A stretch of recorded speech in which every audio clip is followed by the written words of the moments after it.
everyone. Welcome to Homemaking Radio. I do hope you get a few things done while you listen today. And if you're new here, please click the link in the description and go to the page on which I've embedded this broadcast so that you can see the comments and also see anything else I might include, including pictures from around the manse, or sometimes I will include a poem or some kind of quote or a book that I have been reading from. And you'll need to know the rest, and you get to know what's on my blog roll and see the many other interests that I have. Now, one of the purposes of this is for people to have something a little company while you rest or while you work or while you walk. And I do have a few things I'm going to read to you today. I wish I had tremendous talent and I could show you how to paint something or how to sew something. Unfortunately, I'm not as good at showing those things as I am at reading to you. And in reading to you, I'm just homeschooling you. And in homeschooling you, I just mean to show you that homeschooling is not about books so much or reaching a certain quota of learning as much as it is about developing an interest in the world that God has made and the creation and nature, and also how things work socially with people, and maybe building harmony between you and your children. That's what homeschooling is all about. And the reason some people don't think they can do it is they think they need to know so much of a certain type of math or science, and that's not it at all, because you can learn together and you can get some wonderful curriculums from homeschool supply companies and that make it just delightful. And so it should never be rigorous or boring or too hard and long. You should always put it away when it starts to feel a little bit too laborious to you. That's one of the beauties of homeschooling. And so at any time when you're reading something, if you've had enough, you can put it away. And we always start out here with the admonition to get dressed, do something with yourself, even if you feel awful about yourself, even if you've made mistakes the day before that the memory of it you can't hardly live with, that just any failures that you've had in your life. I think that it's best to be like the spies that came out of Canaan, and most of them were saying, oh, it's impossible, there's giants in the land. And someone else said, no, but God has told us that we can take the land, so we'll do it. And so this is the way it is with homemaking. And get up with the attitude, no matter what your failures have been the day before, that you can overcome it. And yes, there might be giants in your life, but of giants of failure and giants of challenges and disappointments, but you can be like the positive people who said we can take the land. I just love that story. Also enjoy the story of Nehemiah, who had to tell his workers not to listen to the gloomy naysayers that were telling them that they couldn't do it. And so you can at least begin by getting yourself ready. Even a child loves to get dressed in fresh new clothes, and sometimes will change several times a day because dressing is so fascinating to them. So that's something you can do because it gives you the start of a new day. Do you remember your little toddler when they first started getting dressed and how they'd come and be so proud to look at you that they had put something on and they were looking around because this was a new day? And it's amazing to look at life that way as the children do, that I'm all dressed up and this is a new day, and I'm so happy. And I'm so happy that God made me. And I remember I posted a song one time that the children used to sing when they were little. And I'll try to find that again so you can listen to that and think of yourself as a child, because we're all children. We were somebody's child, and we are supposed to have an innocent, bright outlook towards life like children should. And so today I'm going to talk to you about, I'm going to continue what I have been saying about girls. And if you have boys, these admonitions are just as good for boys. There are books out there. I don't know what all they are. When mine were being homeschooled, we found a couple, but I'm not sure they're still available. But basically, as a human being, a parent, and an adult, could probably take a notebook and write down the things that you think are the most important for young people in your home, and write down the things that you want them to avoid, the things that they do that they shouldn't be doing, and write them down as part of your family etiquette. And so today, just as I did a couple days ago, I read from a book written in the 1900s by Margaret Elizabeth Sangster. And she wrote a delightful book for young women. And I wanted to read part of her chapter called Her Books. And she's basically writing to a 15-year-old girl. But I believe this could be written to a boy too, just altered a little bit for a boy. And she recommends a lot of classics because at her time, these were the people that they would have read. I personally would be careful of some of the classics. They're not all wholesome. They're not all speaking of the Christian way, and some of them are rather dreary. And so I sort of avoided those. I had a little smattering of them so they'd know who these people were, only because I thought in order to communicate with other people, they would have to understand what they were talking about if they ever talked about these people. However, by the time my children grew up, even the public schools weren't reading these classics: Milton, Pope, Wordsworth, Browning, Tennyson, and Shakespeare. Now, some of these I decided not to include them in my homeschool curriculum because they weren't light and bright and wholesome and youthful, and many of them were a little bit dour. So she mentions Ruskin, Carlyle, Pater, Thoreau, and that she should know all these things. I just thought that would be very burdensome to my children, and they knew who they were and a little smattering of what they wrote, but not enough to emulate them. So, but she had, and she mentioned some other people here but interesting enough, although she mentioned the Bronte sisters as authors and Sir Walter Scott, and I did like Wordsworth a lot. Yes, we did adopt that. She didn't mention Jane Austen. Jane Austen had already been published since, she was born, I think she was born around the year of the U.S. Constitution, 1776, something like that. So her works were already published, but they're not mentioned in this. And it's so sad because of all the classics that we went through to read for our homeschool for the girls. The Jane Austen ones were the ones we settled on because they were light and they were wholesome, and still she'd have a story to read. For the boys, they had some of their grandfather's westerns and other things that they read.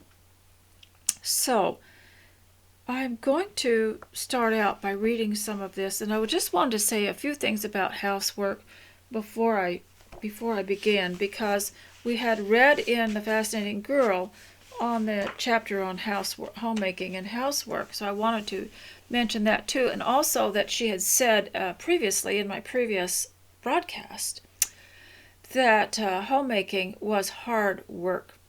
And I got to thinking as I was cleaning up yesterday, trying to get time to come in here and broadcast, that in homemaking, especially as we get more vital, it's important to take frequent short breaks. That's not that we're trying to get out of work. It is because these little short rests give us more stamina. So I'm fairly tall for my kitchen, and so I get a few backaches by working in there too long. So I find it necessary to just stop for a minute, go sit down, look at my correspondence, do some sitting down job, then get back up and just plug away at it at a longer time. And so to take frequent breaks is very important. And the only time I've had a problem with that is if someone said, how come every time I'm here, you're not in the kitchen working, or you're not in the laundry room working? People have a false idea of homemaking. It's not about being a servant and a slave all the time, always having to be on your feet working. And if you do, you're going to find out that you won't be there with a light-hearted view of life if you're constantly working. You have to have breaks and revive your body because you're the machine. And so sadly, people have a very poor view of the way a home works. I look back at my mother and the mothers of that era, and they had frequent leisure. They had their hobbies and their needlework and their sewing and their gardening, and they did things because they wanted to, and weren't always constantly at work. And sometimes people have the attitude that because they are not earning money, quote earning money, that they don't have the right to leisure. And but see, because we can in homemaking do it in a way that feels like you're on a vacation or a leisurely. You do it with a spirit of rest. You rest mentally and physically at home, even while you're working. And if you're not pressed for time and you take your time, it is actually more like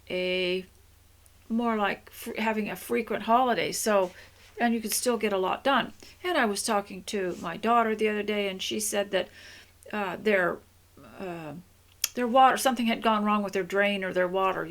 Charlotte and her drain. I'm quoting some old book. And she said, so of course everything was piled around, and a lot of dishes needed to be done, a lot of things needed to be cleaned up.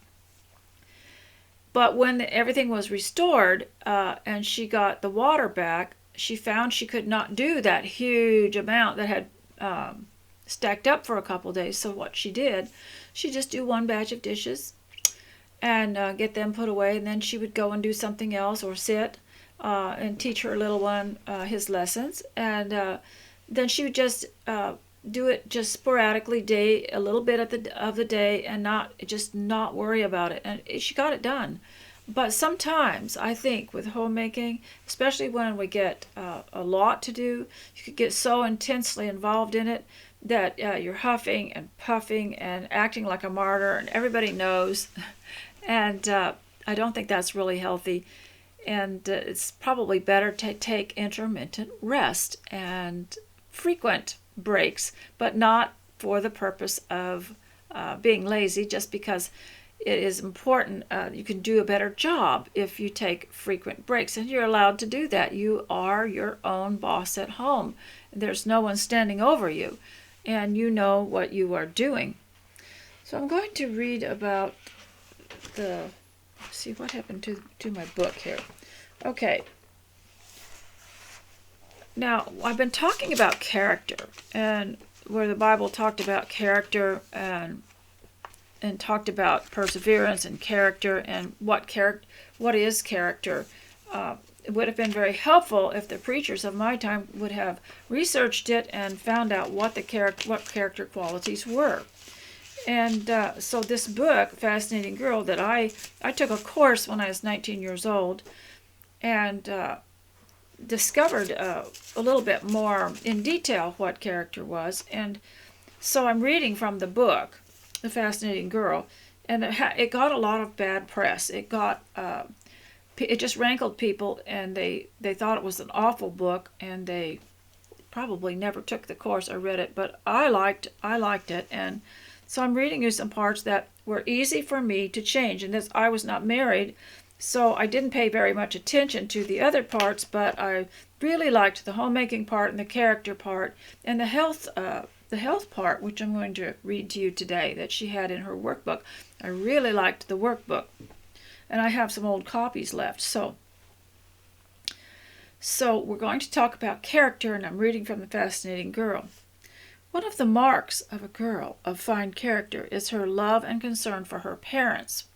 Now, when I'm reading Winsome Womanhood, she has a chapter on friendship, and I do wish she had included that in there because I believe, as a homeschooler, that friendships should not be formed if the friend does not care for your family, if they do not like your brother or your sister, if they feel competitive with them, if they don't like your parents.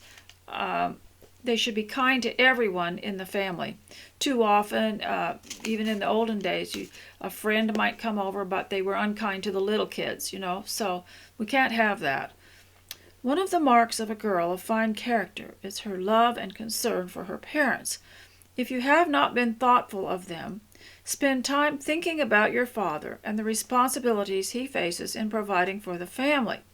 Then remember your mother. She is not just a piece of furniture. She is a human being with needs and feelings which should be understood by her children. Your kind assistance and concern for her welfare will be uplifting and will have far more reaching effects than you may realize.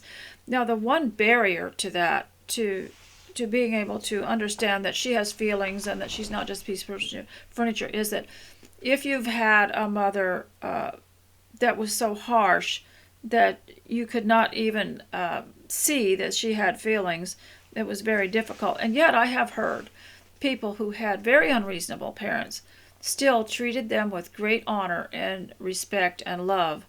And that's probably the only way to overcome something like that.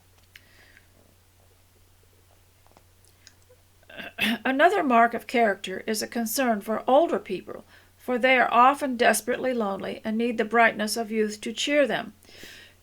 This is an important point because even the homeschool ladies, young ladies that are not married, that are kind of free to have friendships now and go around with their friends, mostly choose friends their own age and have a lot of enjoyable times. They go places and they do things and they learn more things, but it's sad that they are not more attentive to the elderly because those are the ones that really need it and would benefit from it.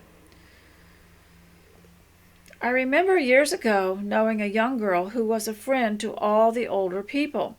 She was charming and had many friends her own age, but she would always stop in church to converse to this or that older person, to laugh with them, pay attention to them, and cheer them with her spirit. Everyone soon learned to love her for her generosity and considered her a girl of great worth. I might have told you about I guess it would be a historical report of one of the famous hotels of the Victorian era, maybe like the Empress Hotel, on how the elderly women that were widows, that were so-called dowagers, rich women, would rent the upper rooms that used to be the maids' rooms and just live there. And they had people come and meet them in the lobby, and they would order tea for them. And if the young women were very smart, they would get to know these women because these older women had connections to people that knew eligible young men and could recommend them. And that was their way of matchmaking, I suppose. But it's interesting to know that the character, how important that was. In giving love and concern for those outside of your family, this is an important point, and of your own age, you will need to take reasonable care.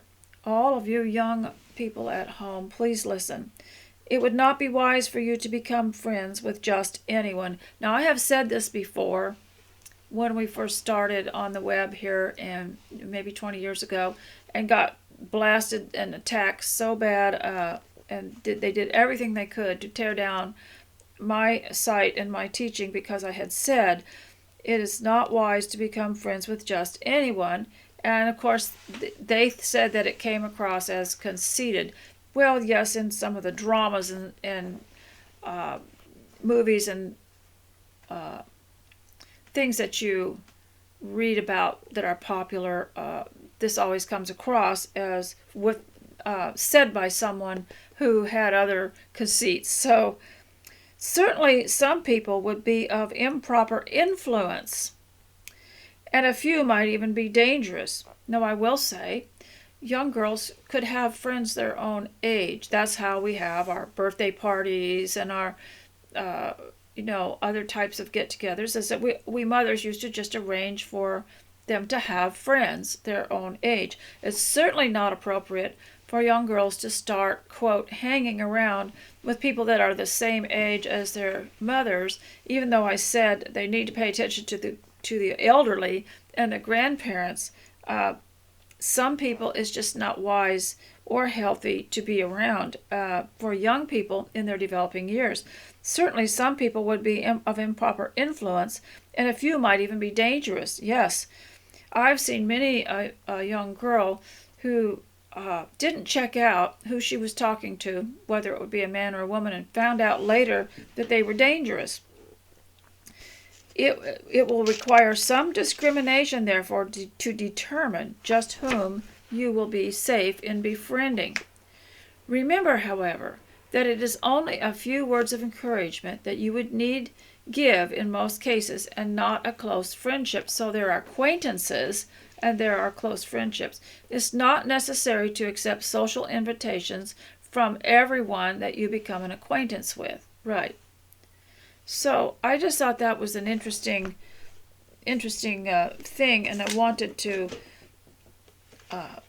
emphasize that because the parents really need to guide the friendship because they can often discern more easily whether a person is appropriate or not.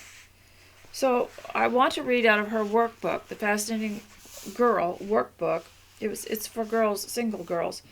And she had something on happiness in here, on how important that was. It was in the character section, that happiness was also part of character. And so she said, the happiness, the things that you have to consider. It says, do you have a habit of any of the following? And I think this is really good, and it really is a wake-up call for a lot of girls that don't understand how much your happiness influences others or drives people away. Mr. S. was preaching a sermon the other day, and he used the illustration of a magnet and how it will attract certain elements, and then another end of it will repel certain elements. So you're either going to attract or repel, and by some of these serious flaws, which are easy to overcome, you can actually repel people. Do you practice any of the following? Being overly serious. Oh yes, I can remember people being always serious, and some of them never hardly acted like life was a happy place at all. Overly serious, often gloomy, often depressed, crabby, negative, frowning, dull, pessimistic, and bitter. Do you ever get tired of the people that have the same bitter story to tell, that they were mistreated years ago, or they lost their dog and never found it, and years later they're still bitter, and or just maybe got cheated out of something, or just maybe didn't get an opportunity that someone else got, and they have a pessimistic attitude towards life. So these things were worth talking about. I can remember in the little class that I went to that every one of these things was, she mentions negative, pessimistic, and we had to look up the words and understand what they were. And now I'll read a little bit from Mrs. Sangster's book for 15-year-old girls, but even an 8-year-old could listen to this. A 9-year-old, a 29-year-old could listen to this. It's good for all of us. And it's called The Girls' Bookshelf. And as I said, she mentions all these classics, which I have in the past shown caution to you over, because just because it's called a classic doesn't mean it's good and wholesome. And so we just need to be careful about that. You could write your own classic literature. I heard somebody say, we need more books for young girls to read and wanted me to recommend some. And I said, the only thing I can recommend is you would write a book or a story that you would like her to read. And so I will read about something she said. Among current writers of fiction, seek wise advice before you devote precious time to their study. Now, isn't that good? Isn't that good? Sometimes I'll ask somebody, you've seen this Victorian movie series, is it worth watching? Because I don't want to waste my time on it, and I don't know what road it's going to take me on. Some ways to find good books are to find a book list that has suggested reading for your age level or on specific time periods.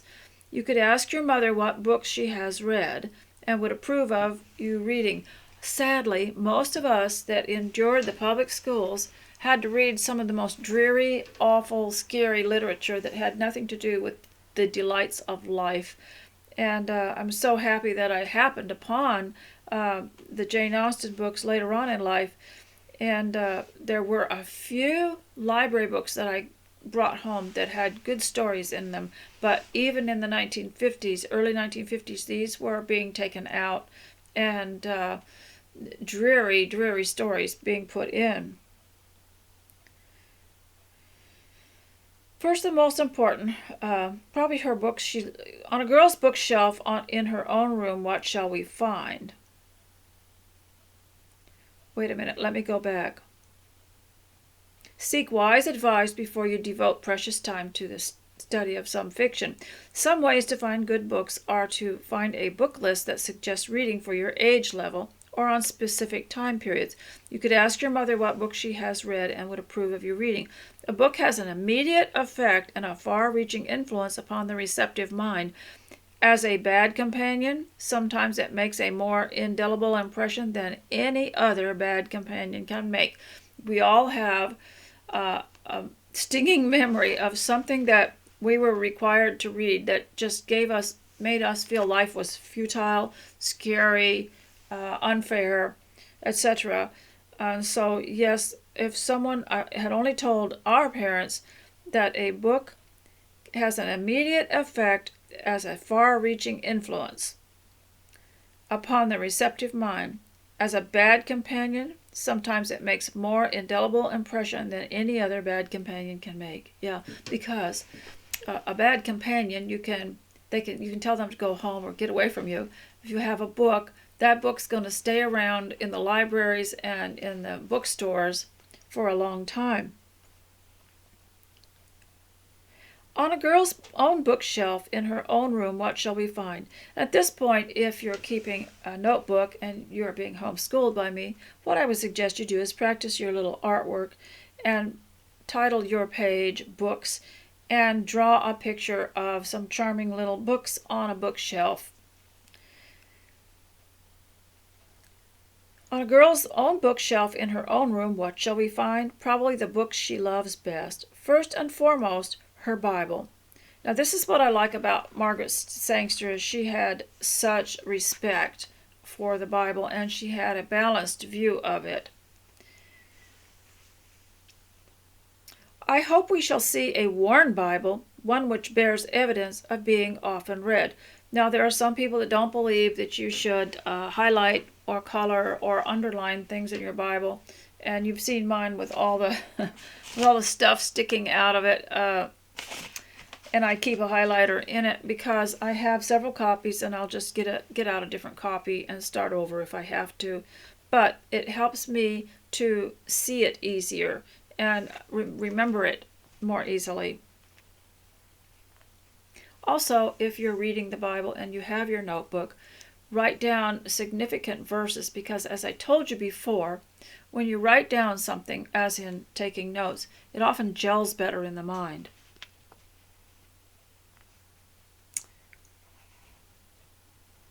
I hope we shall see a worn Bible, one which bears evidence of being often read. Then perhaps a book of And I saw somebody that had a saying on their Bible. It said, "A worn-out Bible is owned by a person who isn't." Then perhaps a book of favorite daily devotions. It is like some sweet and lovely flower. You could write your own. For every day picked from a great garden where grows herbs of many flavors and trees of the Lord's own planting. She will have a school book or two, a story she has loved, a memoir she has found helpful. If there are 2 or 3 biographies or a few books on travel and adventure, I would guess that she appreciates valor and heroism and takes an interest in the outside world. Her books will indicate her tastes and character. They will show where she browses for her daily food. Now, as I got more and more into homeschooling and started to realize that it wasn't enough to say, so-and-so knows how to read and just will read anything they get their hands on. We have to use reading responsibly and read what's good, pure, and lovely, and great benefit to our minds that will build us up and build good character in us, because sometimes growing up on the homestead in Alaska back in the 50s, we would get these boxes of books that would be passed from one homestead to another, and people just throw an old book in there, and pretty soon we'd get a whole pile of them, and our parents had to be careful because some of them were not good and people weren't very discerning. So even back then, you had to be very careful what you read because of the effect it would have on your character.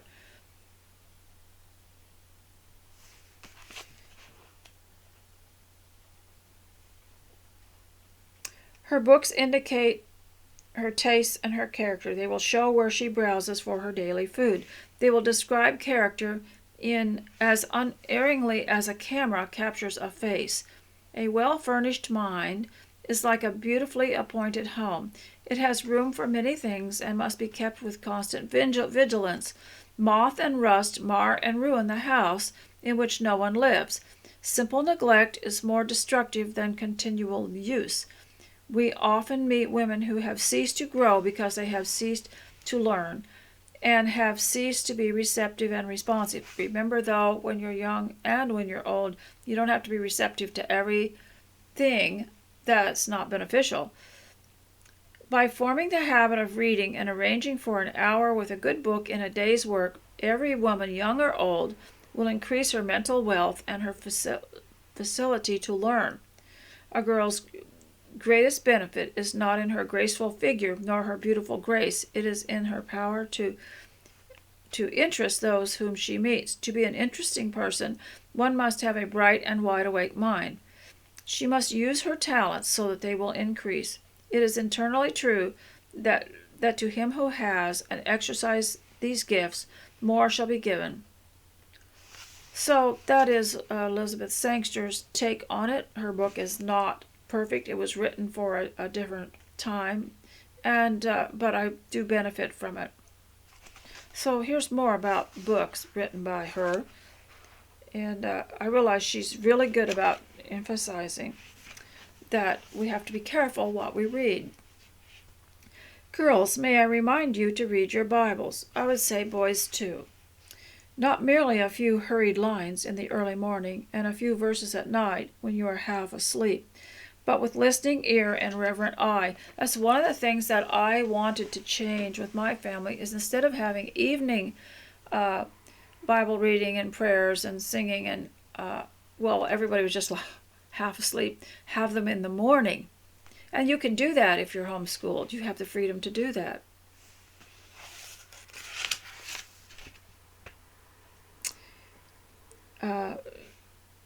Not hurried lines or a few verses at night when you are half asleep, but listening with ear and a reverent eye, realizing you are in God's presence and He is speaking to you, and you must read the divine word. Do not omit the Old Testament, nor forget the New. The one is following out of the other, and the two are interdependent. And I remember somebody made a little saying about that, is the Old Testament is the New Testament concealed, and the New Testament is the Old Testament revealed, or vice versa. I'm not quite sure what it was. It was concealed and revealed. Let me see. I would say the New Testament is the Old Testament revealed. Okay. Nor read to criticize. Rather, come to the book as they who are thirsty comes to a well, as they who are weary to a pillow, as they are who are afraid to a refuge. You know, I was just talking to another vital woman the other day, and I asked her, what do you do in the morning? Because she now is alone. She invited me over to see her where she lived, and she said that without a family there's more time in the morning. So in the morning, she spends a lot of time on her Bible, with her Bible and praying. And so prepare for that time, but also train yourself well, train your children well, and I'm trying to train you too, to spend some time with the Bible and with prayer. Learn the Bible by heart, whole chapters of it, and be assured the day will come when the precious bits of truth will be to you as fine gold and the fadeless gem. Choose where you will. The whole Bible is God's inspired message to humanity, and you cannot read a single book without profit. What did that remind me of? Yes, when you're extremely busy, when life just floods in on you, there's people around, there's responsibility. Like, as I became more vital, I couldn't believe it. I thought, aren't vital people supposed to be like sitting in a rocking chair knitting sweaters for people? I haven't sat down to knit in a long time. I had more time when they were little, and I did sit and knit. I did make things like that. But if you have spent your youth knowing and reading this Bible, it will come to you when you're not able, when life just is so crowded, mentally that comes back to you. And so that's why that early study is so important, because you can think about it and remember it at times when you haven't got time to really ponder it. Whatever other literature is noble, this is nobler. Whatever else be of sweetness and light, this book of God surpasses it. It is as a lamp on a dark night and a brook in the desert, as a flower in the fallow field, as a star in the sky. With other books, you may safely trust yourself to take up the reading at odd moments or when you have time to fill, but the Bible should not be left to when the mood strikes you. It should be read seriously and at a stated time or times in your day. And I have known people that no matter how hurried their household gets, they say, I've got to go to my room and I've got to sit down and read at least one verse and pray, otherwise I can't focus. However, we know that as mothers and homemakers, some things are urgent. You have to pick up things that have fallen, you have to help children, you have to feed hungry tummies, and you can't always take time for yourself at the wrong times. The morning seems to be an ideal time, and that works well for most. Before the busyness of the day intrudes, while you are still rested after sleep, sit down for a little while and listen to God's message to you. Read the book before you pray, and you will be able to pray with its counsel fresh in your mind.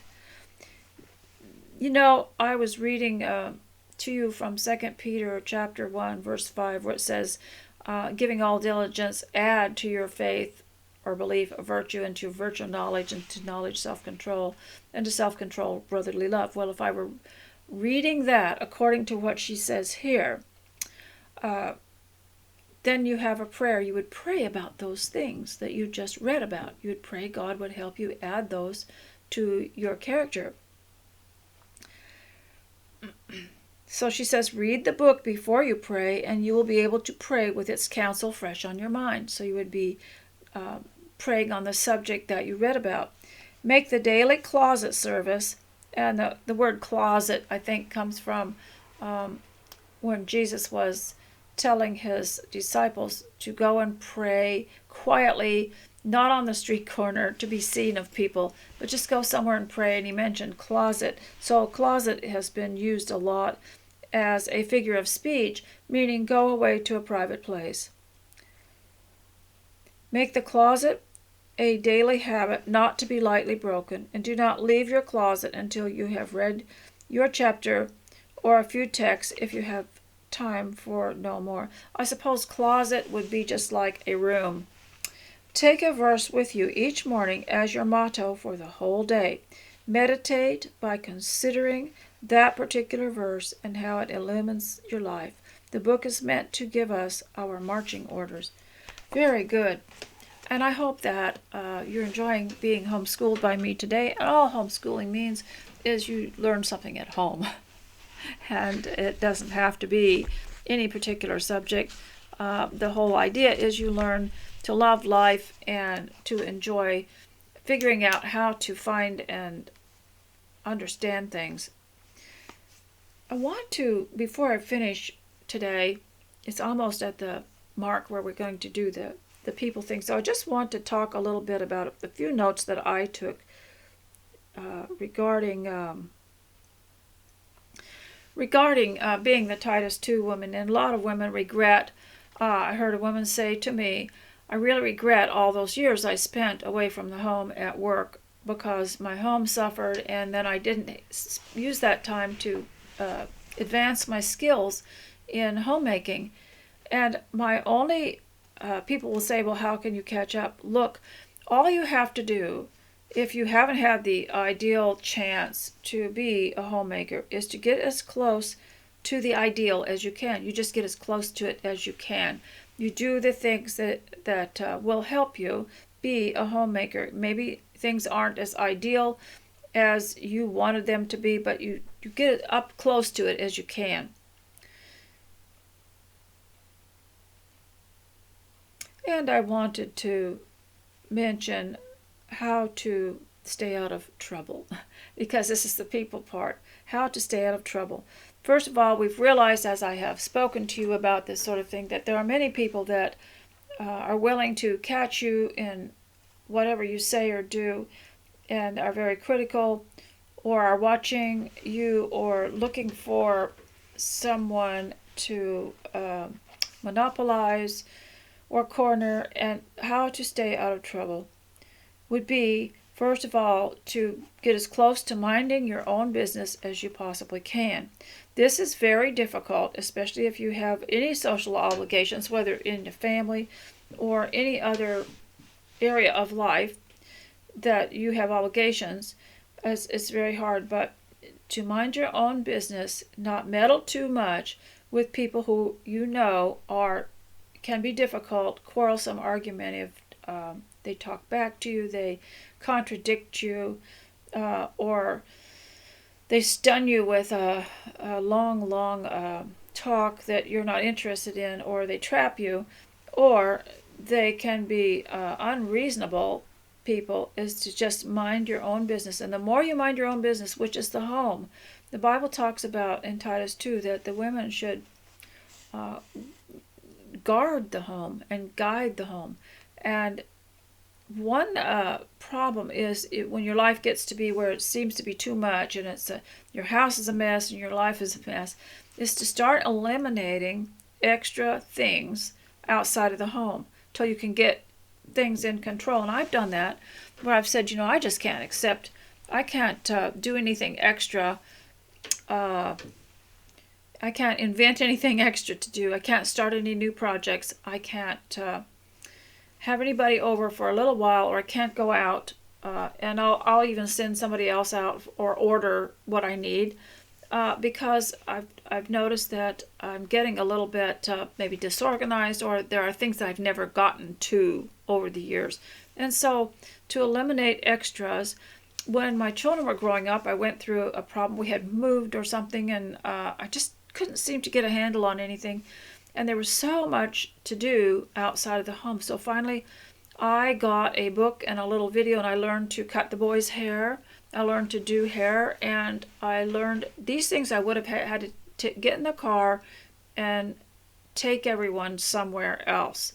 So anything that I had to go do somewhere else, I tried to figure out how I could do it at home. And I solved a lot of it with books.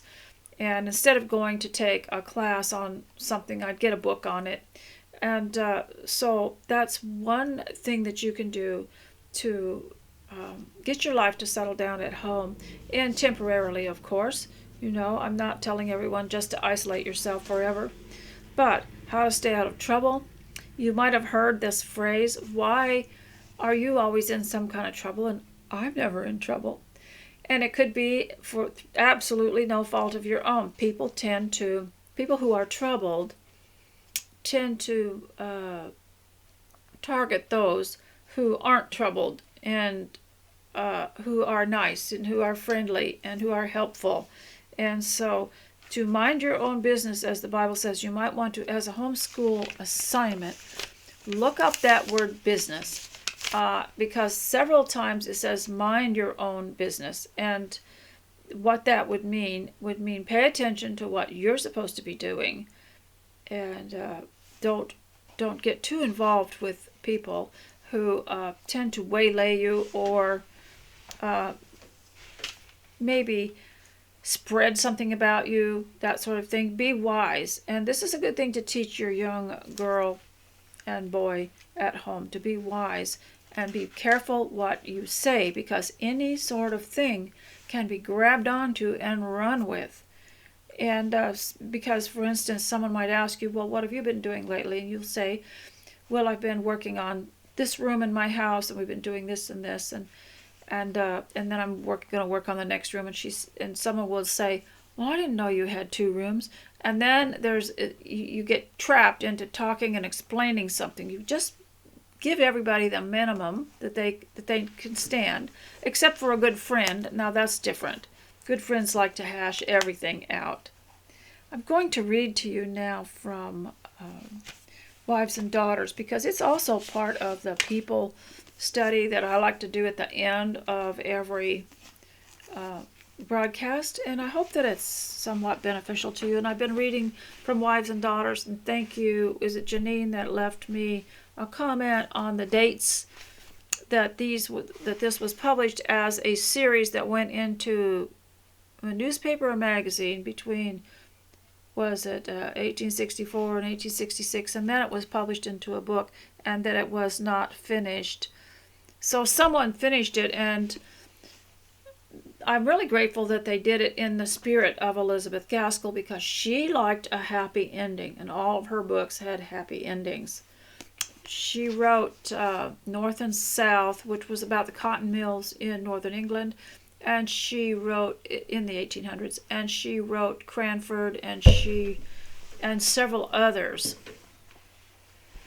And as far as I know, 3 of them have been made into movies. Now, if you were homeschooling, or I were homeschooling you, I would have you get the DVDs of Wives and Daughters, and first of all, watch them through just for the pleasure and relaxation. And then another time, watch them through for recognizing certain things in the dialogue. And another time, go through and look at the countryside. They did such a good job there. The countryside, the views, the atmospheres.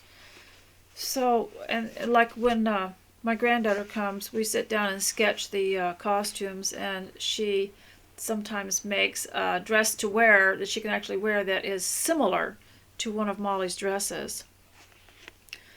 Mr. Gibson, now he's the local country doctor in this town in Scotland, and he's Molly's widowed father. Mr. Gibson believed that Cynthia Kirkpatrick, now that's his new wife's daughter, who's of a similar age as his daughter Molly. He believed that Cynthia Kirkpatrick was to return to England to be present at her mother's wedding, but Mrs. Kirkpatrick had no such intention. She was not what is commonly called a woman of determination, but somehow what she disliked she avoided, and what she liked she tried to do or to have. So although in the conversation, which she had already led to, as to the when and the how she was to be married, she had listened quietly to Mr. Gibson's proposal that Molly and Cynthia should be the 2 bridesmaids. Still she had felt how disagreeable it would be to have her young daughter flashing out her beauty by the side of the faded bride, her mother. And as the further arrangements for the wedding became more definite, she saw further reasons in her own mind for Cynthia's remaining quietly at her school at Boulogne. When we are introduced to Cynthia, she's just a flighty girl that can't keep her mind on any one thing. She's not very steady, and she just likes to have a bit of fun, and she's not thinking too much about her character or future. There's a stark contrast between her and Molly. If you're watching this movie with your girl or boy, you need to explain this to them before they sit down and watch it, that there are two characters, and Cynthia's character has a lot to be desired, and towards the end she does straighten out, but a lot of people will watch this series and say they like Cynthia better because she has more fun. So these are things that you have to be careful of. Our world is full of 70-year-olds and 60-year-olds that are still having fun, and they've made a mess of other people's lives because they wouldn't get down to serious things. Mrs. Kirkpatrick had gone to bed that first night of her engagement to Mr. Gibson, fully anticipating a speedy marriage. She looked to it as a release from the thraldom of keeping an unprofitable school, and barely pupils enough to pay for the house rent and taxes, food, washing, and the requisite masters. She saw no reason for ever going back to Ashcombe, except to wind up her affairs and pack up her clothes. She hoped that Mr. Gibson's ardor would be such that she would press on with the marriage, and urge her never to resume her school drudgery again, but to relinquish it now and forever. She had even made up a very pretty passionate speech for him in her own mind, quite sufficiently strong to prevail upon her, and to overthrow the scruples which she felt she ought to have, at telling the parents of her pupils that she did not intend to resume school, and that they must find another place for education for their daughters in the last week but one of the midsummer holidays. So, here we have the problem that she wants to quit work so that she can just stay home, and it's the same as it is today. There will always be those who think that women at home should at least find something to do that's not homemaking, so that they can help out. But I think that if you are a diligent homemaker, you're helping out enough, because you're keeping things from deteriorating, and you're keeping the house from costing a lot of money if you're watching the expenses, and you're being careful about running up bills like the rest of them. You're going to really be and also taking part in helping your family in their life is very important. It's very unpaid. It's an unpaid job, but it's very, very valuable. And so, ladies, I hope today that you get a few things done while you have been listening. And those of you who have sent me cards or letters, I'm sorry I have not got around to them. I'm about 3 or 4 cards behind that I have not answered. I do intend to do that as things slow down around here, and we're entering into the late harvest season, and there's not such a rush around here. And so I hope you'll stay close to Christ, and I'll see you next time. Bye.